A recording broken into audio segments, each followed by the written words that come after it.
4 a.m. Today we're driving to the town of Idyllwild to hike to the top of the Taquitz fire lookout. I get why they put a tower up here. You can see everything for a bajillion miles. But first, we're gonna need a coffee and a breakfast sandwich because we have a very big day ahead of us. I can't tell you how good it feels to be on the road again. I know we're not going far today and we're just doing a day trip, but nothing beats waking up super early, getting in your car, getting McDonald's, and driving there as the sun rises. Today is gonna be a good day. Dude, it's been like 5 minutes. How long is this train? I got the window down because it just smells amazing outside. The wood smells so much better than living in a city. I take a deep breath and it's just trees. Ugh, all right. We've arrived at the San Jacinto Ranger Station where we're gonna get the permit for today's hike. Thursday through Monday. So I didn't even realize, but the ranger station is closed on Tuesday, but that's okay because we can get our permit right here. Just gotta fill this out real quick.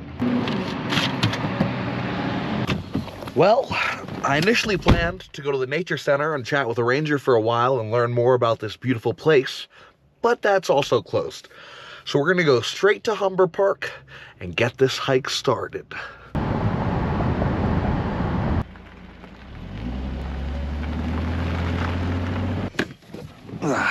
And we've arrived at the trailhead. We got around 9 miles to go, a little over 2,300 feet of elevation. Let's go check out the sign. Welcome to the Devil's Slide Trail. We are here at Humber Park. We're gonna go up the Devil's Slide Trail to Saddle Junction.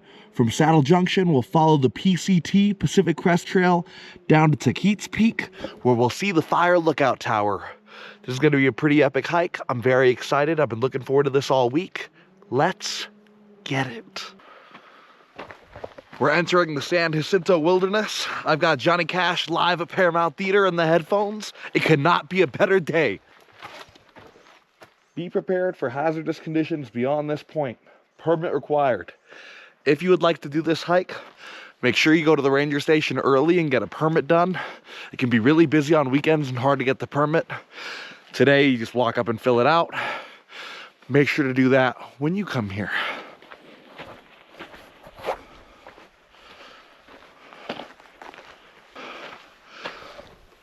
Look at that big rock. I quite like that rock as well. Few things are as nice as being on the trail and hearing a new song you like for the first time, while seeing a beautiful place you've never seen for the first time.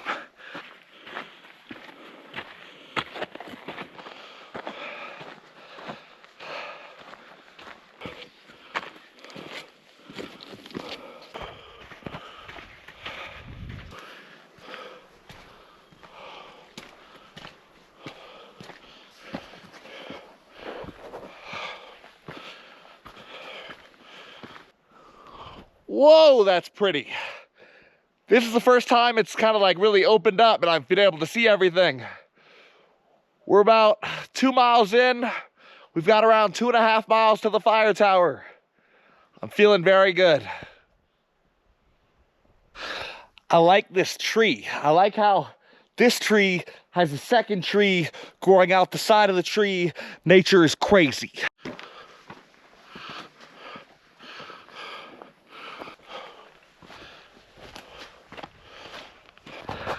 Like 30 minutes ago, we were below that rock. Now, we're above that rock. Yeah. After what feels like a bajillion switchbacks, we've made it to this nice, tree-filled, peaceful, less steep area. Feeling good. Okay, hear me out. This might just look like a wooden post, but it's actually a marker for one of the most epic long-distance hikes in the entire world. That's right, I'm talking about the 2,650-mile epic trek from Mexico to Canada, the Pacific Crest Trail. This is a hike that takes people 4 to 6 months to accomplish. I mean, one of the most epic treks in the entire world, and I'm standing where people go on that hike. And I'm doing a very tiny portion of it to get to Taquitz Peak. But that's just crazy to think about. I mean, people have walked right here for 2,000 miles. That's just ridiculous. But we're going south on the Pacific Crest Trail to reach Taquitz Peak. I'm so excited to see this fire lookout in person. I've seen so many pictures. I'm so excited. Oh!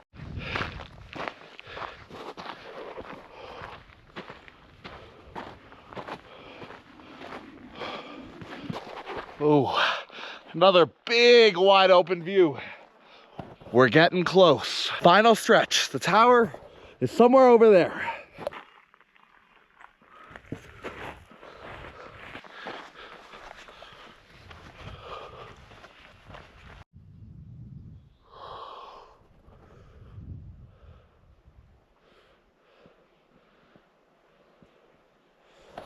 Wow.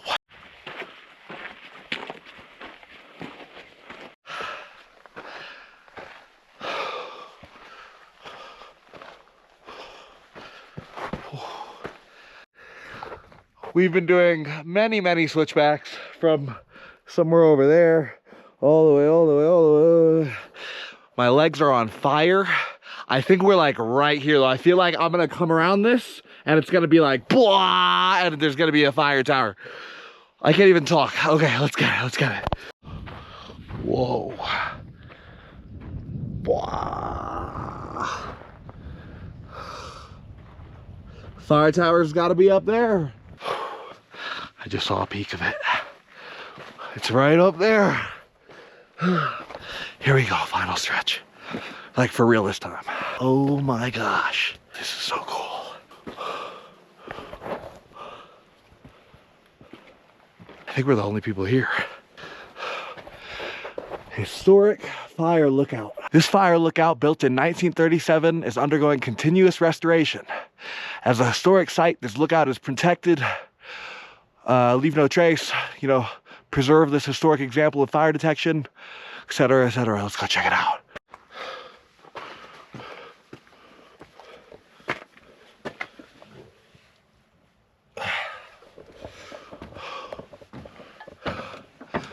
Whoa, this thing is rickety.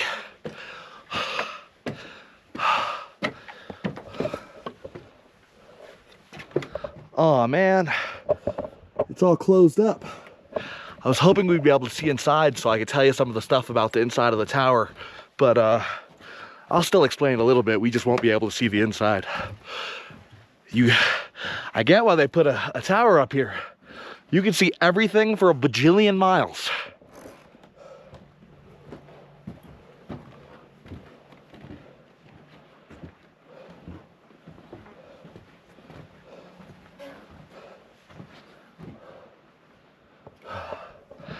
Wow.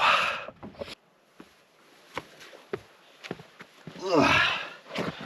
So this is pretty freaking cool. And this isn't the first time I've tried to come here. In fact, my very first YouTube video almost a year ago now was me coming to Idyllwild solo to camp, and then the next day I was gonna come hike this tower. Now, I actually got scared in the middle of the night and didn't feel comfortable camping and drove home at like 3 a.m. So I never got to do this hike. Obviously, in the years since that first Idyllwild trip, I've been camping many times, both by myself and with Allie. And it's one of my favorite things to do now. And I'm glad I finally made it up here. This tower was built in 1937, and back then, the National Forest Service operated thousands of these towers. Nowadays, most early fire detection is done with satellites, cameras, and planes, but in more remote areas, fire lookouts hold a very important role. Many towers are now manned by volunteers who are trained to watch for smoke and interact with and educate the public. Some towers can even be rented for the night through the Forest Service, which means you can basically hike into your hotel and have the best view in the world, which I think is pretty cool. But the main reason I'm here is to talk about isolation. People that work fire watch in these towers can spend days, weeks, even months pretty much completely alone here. And at first, that might sound kind of intimidating. You're completely alone on a mountain in like a wooden shack watching to make sure the entire world doesn't burn down by yourself. But the funny thing is, I've been listening to interviews and podcasts all morning of people that do this for a living. And it seems that once they tried it, they couldn't get enough of it. I mean, they would be back home wishing they were in here, in the cabin. And I think something about that just resonated with me. For the same reason that I really love going on hikes by myself and road trips by myself, it just does something to your brain that you don't get from anything else. There's just like a freedom that comes with being alone on the trail or at a pretty viewpoint or on a road trip that I just don't get from anything else. I mean, when I look around at this and that, like, all the day-to-day stressors of life and everything that makes me sad or anxious or angry, it's all gone here. I mean, there's nothing but peace. And I think that's what the people that work at these fire towers feel, and that's why they're so addicted to it, because there's really nothing like it. I mean, alone in nature has got to be one of the best experiences this planet has to offer. And I hope that through this video and my other videos, maybe it'll inspire you to go out and do the same, because there's nothing that brings me the levels of joy and peace that this does.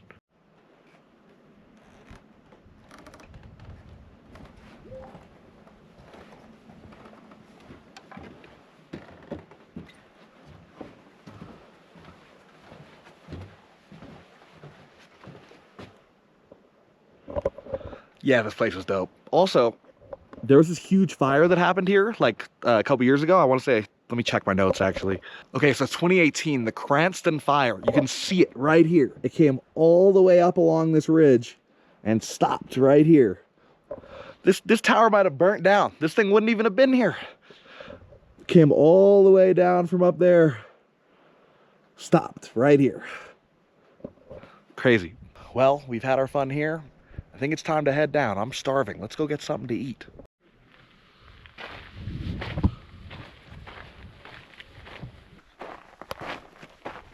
These switchbacks will definitely be a lot nicer going down. You know, there's something about country music that's just perfect for hiking. It's got this cadence, kind of like a horse trot. And it helps you keep pace with the walking. I'm telling you, if you're into hiking or solo hiking, download a live country album from your favorite artist. I don't know why it has to be live. That's worked for me recently. Like today I did a live Johnny Cash and a live David Allan Coe, and they just have me going, man. I promise you, your hiking efficiency will skyrocket because you'll have the sweet, soothing sounds of Johnny Cash.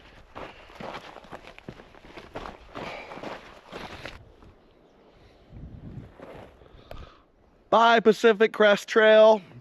Now we're headed back to Humber Park. Hey, but I'm gonna do it someday, trust. Pacific Crest Trail, 6-month video series. Just you wait. Love that rock. Hey, while we're talking live albums, Hank Williams Jr. Hank Live, ridiculous. I'm walking down this mountain, I'm in a concert right now. Definitely give it a listen.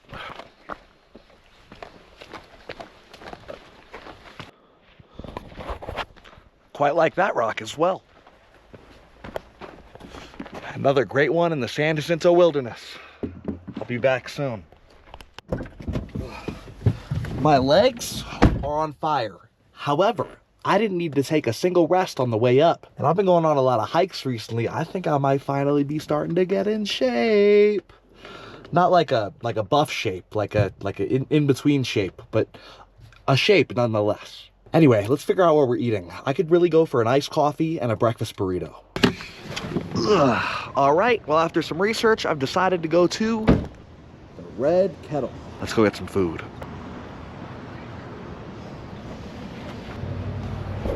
And it's closed.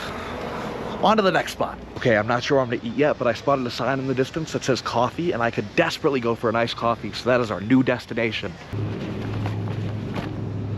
I mean, they're just the coolest. I need one tattooed across my chest.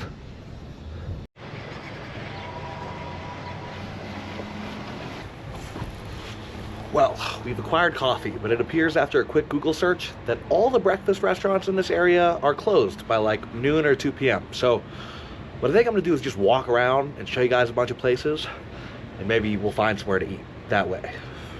Cheers. See, I saw this and I thought, I definitely gotta go there.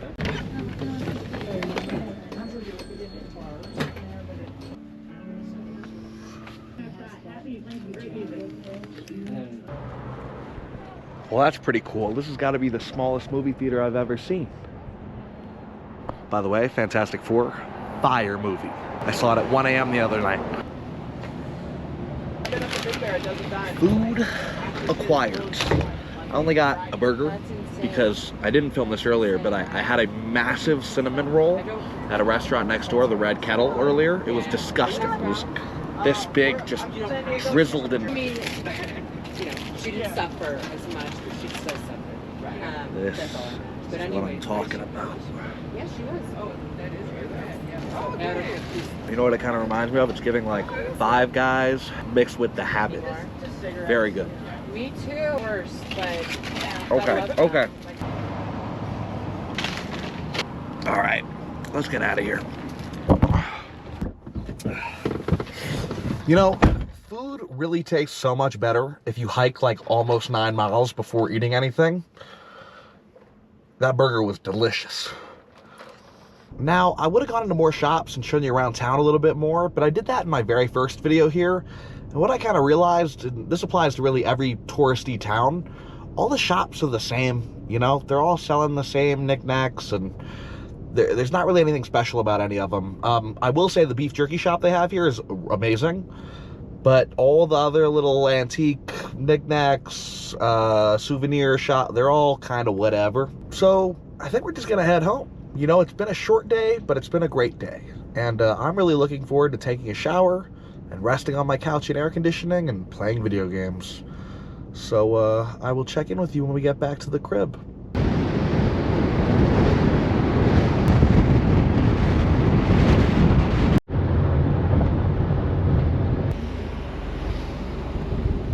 Okay, this is less than ideal. We are on empty.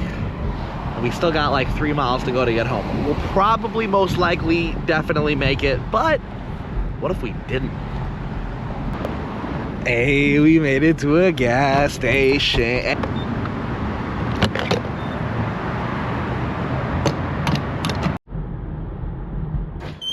All right, first things first.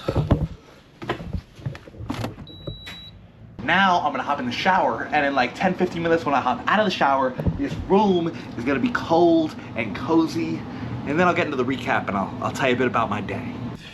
All right, hike sweat washed off. Hair still looked pretty good, so I just didn't touch it.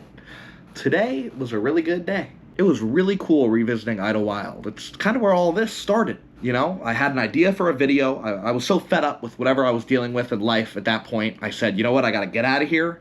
I'm gonna drive to Idyllwild. I'm gonna go on a couple hikes, and I'm gonna go camping by myself. My very first time going solo camping. And if you've seen the video, spoiler alert, it was a complete failure. I mean, everything that could have went wrong. And I ended up leaving my campsite in the middle of the night because I was kind of scared just of the noises, of the wind in the night.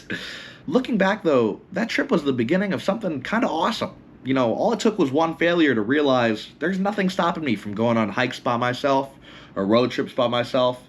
And that's kind of the point of this whole video. I still was super into hiking years ago and as a teenager, but I would never go on hikes by myself. That was something that just seemed impossible. Like, the thought scared me. But slowly exposing myself to doing more things alone, like going to the movies by myself, or finally going on a hike by myself, and then a longer hike, and then an overnight, and then a road trip. It just made me realize so much freedom comes with doing these things by yourself. I mean, it's awesome. You're completely in control. You can go as far as you want. You can turn around whenever you want. You can stop and just be in awe at your surroundings for as long as you need. I mean, you are fully in control of your own adventure. Aside from that, though, for a second, I just want to talk about this idea of being alone, right? Now, let's flash back 7-8 years. I'm a teenager, teenage Ethan. And the thought of doing stuff without my best friends or being at home alone with my thoughts, like, these are negative things, right? And then I'm growing up and I'm moving out, and I'm spending more time alone than I ever have before, and I kind of just got to learn how to handle it. And for me, at least, hiking, among other things, obviously, has kind of shifted the emotions that I used to associate with being alone, like fear and anxiety, to more positive ones, you know, like feelings of peace and calm and freedom from everything else going on in the world. I guess what I'm trying to say is, you know, if you're watching this and you get anxiety about doing stuff by yourself, or you've had somewhere you've really wanted to go, or something you've really wanted to do, but you just couldn't get somebody to go with you, I hope through my experience, I can encourage you to just get out there and do it, because there's just so much cool stuff to see in the world, and I think everyone deserves to see it. Anyway, Thank you so much for watching. I really hope you enjoyed this week's video, and if you ever get the chance to go to the Tahquitz Fire Lookout in Idyllwild, I highly recommend it. I have no clue where we're going next week. If you have any suggestions, please leave a comment down below. I hope you find time this week to get outside into nature and explore the natural world around you. Until then, I'll see you next week.